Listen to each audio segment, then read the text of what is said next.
We are happy to have Coach Venables join us. He would like to go straight to questions. We'll start on the left side, back row. Hey, Coach. Steve Moulton, 97.7 ESPN The Zone. Good to see you, Coach. Hey, Steve, you too. Certainly coming off of a very positive year last year, but what's the biggest question you have about your team heading into fall camp? Oh, man. Well, I know the areas that, we've really spent a lot of time. We look at every area, all the efficiency spaces, all the margins. There's no area that shouldn't, the focus shouldn't be about getting better. How can we get better? And, you go back, we've really looked at the areas where we fell short, certainly in your 3 losses. Let's start turnover margin. We're -5 in the turnover margin.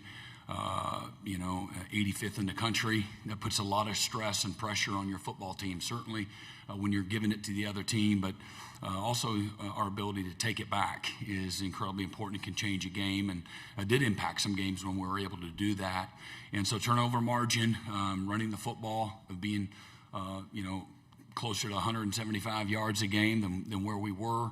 That's a vision for what we want to be, and create more balance and create more explosive plays as a byproduct of that. Take pressure, off of a bunch of young offensive linemen a year ago. If we had the ability to run the ball, and certainly take pressure off the quarterback as well. But those are really, if we hit the target on those 2 spaces, and we have certainly lots of other efficiencies and spaces that we want to continue to build on and improve as well, we'll be a much better football team.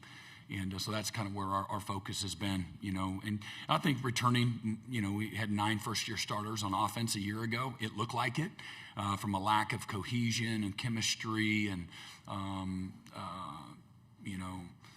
rhythm that any great unit's going to have. And so this year I think we have 7 or 8 returning starters there, with the addition of some of the most experienced players in college football, Terrell Harris and Marion Harris, right tackle from Arkansas as well. And then returning, a year ago we didn't know a whole lot about our kicking game and where we were going to be, and certainly we had the Lou Groza Award winner and all-SEC punter and Grayson Miller as well as Satania, that really was outstanding in the return game. So taking care of the ball, running the football better, being a little better on third downs, with our defense, and then, doing a better job complementing each other, just, top to bottom. Right side, second row. Hi, Coach. Good to see you. Yes, sir. You, Coach. You too. AP Stidham, AP as we see it. Coach, what do you know about playing in the big house? And would you say a few comments about Taylor on your defense? Yeah. What I know, I've never been to Michigan, and I know the challenge of it. I know they won the national championship just a few short years ago, and they've recruited incredibly well. I know that. That's one of the. I'm really looking forward to that trip, just as a longtime loyalist and traditionalist to the game of football. The history, the tradition there takes a backseat, to nobody, and so that part of it's cool. But it's not a nostalgic trip. This is a business trip, and you got a championship staff in Michigan, and what Coach has done there is, again, second to none. And again, they got a fantastic roster. We saw it up close and personal in Norman. Got tremendous challenge. They have some new coaches, so new what changes that new schemes, and probably some surprises along the way as well. And but something we're really looking forward to. And then Taylor Wine, man, I can't say enough good things. What an amazing example of belief, of development, of toughness, of a guy having the ability to block out all the noise, a gratefulness for his opportunity. When we offered him, we had a guy decommit late in the recruiting process, and we offered him his senior year while he's in the playoffs. So December of his senior year, we offered him a scholarship. He wanted to commit right on the spot over the phone. I was like, whoa. Let's meet each other. Let's have one date. And but he knew he wanted to be a Sooner, and he's a developmental guy. He put the work in, and going into last season, as I was talking earlier about Taylor, and going into right after spring football, he comes to see me and Jim Nagy. He said, any chance I can, he's one of the lowest paid guys on the roster, okay? So in fairness to him, and he says, any chance I could get some incentives? I'm like, no, there's no chance you can get incentives. And we really did. We were out of money for that cycle, and already hit our budget. And I love Taylor, and he lives in the building, and has since he got there. And I think it's important to know the backstory of this guy and how hard he has worked for his opportunity, his readiness and preparedness for his opportunity when it came. His work wasn't conditional on whether or not you gave him his playing time when he wanted it. He just put the work in. And through a lot of hard moments along the way, our Mason gets kicked out of the Temple game because of a targeting, and then he tears his quad a few weeks later in the Tennessee game. Next thing you know, this guy leads our team, has 7 sacks, 15 tackles for loss, is all SEC, and has continued to be exactly who he's been. He's like a coach in the building every day. And this was prior to being really successful. He just has got a guy with gratitude, and I'm going to maximize the opportunity that I have. He knows that he's on a short shelf life, and he's willing to put the work in every single day. But his give a crap meter is incredibly high. It's through the roof. And when you care more, you do more. When you care more, you elevate people. And that's what Taylor's done. He's elevated our program. He's elevated our defense. He's defended the standard in our building each and every day. And now his success kind of validates, the work. Okay, the sacrifice, the leadership, the belief, the patience, all those things that go in to becoming a really good player. It takes what it takes, and he's an epitome of that. Second row, left side. You mentioned R. Mason. We're from Kansas City, so just kind of talk about, Chiefs take R. Mason Thomas in the second round, what the Chiefs are getting in R. Mason, and what they can kind of look forward to coming up here. That was a great pick. He's gonna fit in tremendously well with Spag's defense. We're very similar in the multiplicity and the ways that you can use R. Mason. He's a fantastic football player. He's incredibly explosive, one of the most explosive players that we've coached. He's got tremendous instincts at rushing the passer, but he's not just a pass rusher. He's a physical guy that plays much bigger than his stature, and he can play the run, set hard edges. But he cares about his teammates. He's a selfless guy. He's going to help build on the wonderful culture that Coach Reed and that staff has already established in Kansas City. But just going to be a great fit. Great humility, great mama. He's the only boy. He's got 4 sisters, and he's a mama's boy. But man, he is a savage on game day. Fourth row on the aisle. Yeah, Coach, y'all are going to see right here. Y'all are going to see Gentry Williams again when you go to Athens. Just what do you remember most about coaching him on and off the field, and what's it going to be like to see him on the other side of the field there in September? Yeah, well, I'm not going to like it very much, but I love Gentry. I love his family. I love everything that he contributed while he was at Oklahoma. A wonderful teammate, wonderful player, just a real dude. And Gentry's going to be one of those guys that whatever he decides to do, football, when that ends, he's going to be incredibly successful because, again, he has all the right stuff. He's got tremendous competitive character. He's a great human being off the field, cares about his teammates, and whatever role he ends up having at Georgia, he's going to over-deliver, I can promise you. Fourth row, left side.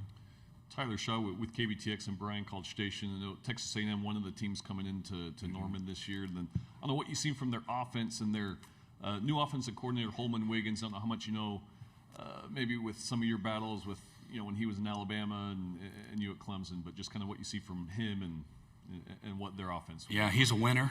I would say that, and he knows how to win. Coach Elko's not going to hire any duds, and so he'll do a great job. Colin did a wonderful job of establishing who they want to be identity-wise, and tough and physical, create explosive plays in both the run and the pass game, the +1 run game. I think they understand what playing complementary football looks like, and going to be a great, great challenge. I know they lost a lot of guys up front, but they also signed a bunch of real dudes as well. And so it would be a line of scrimmage type of game, without question, knowing who Coach Elko is and what has been established there in College Station.